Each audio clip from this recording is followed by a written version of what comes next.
Hello, Magi here, and welcome back to another episode of Touhou Talk/Theory. So in this episode, we'll be covering 3 topics. One about a doll, another involving a hungry ghost, for good reasons, somewhat anyway, and the last one involving dreams. Surprisingly, when it comes to dolls, it doesn't involve Alice, so that's a shocker. So without further ado, let's begin the Touhou Talk/Theory number 5. Dolls, hungry ghosts, and dream versions. The first topic we're going to be looking at is dreams, more specifically, dream versions. So what do I mean by dream versions? If you've never played Antinomy, the quick summary is that there is another world, a dream world.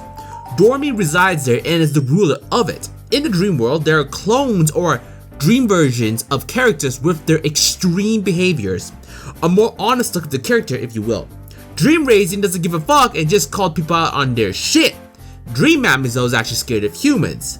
Now that you have an understanding, let's look at the theory submitted to me by Jonathan Kane. One theory I came up with recently is we do not see the dream world version of Yukari, because Yukari would be the dream world version of Maribel.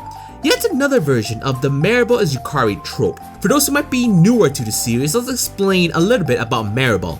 If you played the game, you'll see Yukari but you won't see Maribel. Maribel is a human from the outside world, but she's from the future, mind you. Although she's a human, she has the ability to see boundaries. If you remember correctly, Yukari's ability is to manipulate boundaries. Not only that, their physical and even clothing colors are similar. Even Zune mentioned there was a relationship between the two, but he only mentioned Lafcadio Hearn.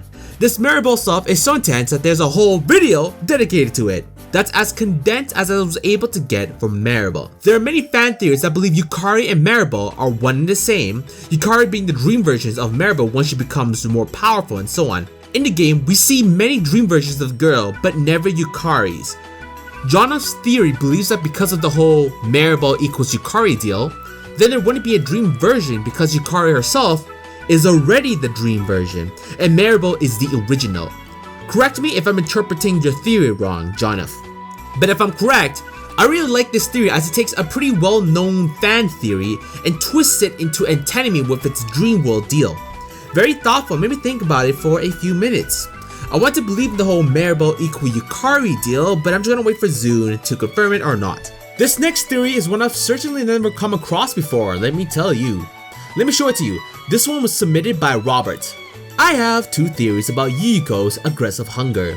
The first theory I propose is based on Ghost's need for energy to manifest into a physical form. The second theory I propose is based on Yuyuko's connection with the Saigyo Ayakashi and its tragic history. Now the first one I'm pretty shocked. I never knew Ghost needed energy to have a physical form. Is that a real life thing or a Touhou thing? So I can't comment too much further on that aspect. But the Saigyo Ayakashi, hot damn, that seems somewhat reasonable. For those not wary of the history, the Saigyo Ayakashi is a yokai cherry blossom tree. It had the ability to lure people to their deaths on its own. Why it matters to Yuyuko? Well, Yuyuko's human body is buried underneath the tree. Her soul was used to seal away the tree's unyielding powers. So Robert's theory here is that she eats a lot because she either needs to maintain her physical body or she had inherited a deadly trait from the yokai tree.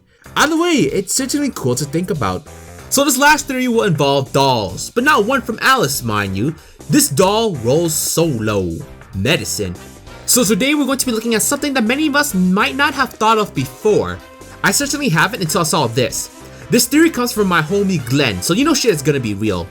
Although Medicine is a doll, she's more specifically a ventriloquist doll. After all these years, I never knew that.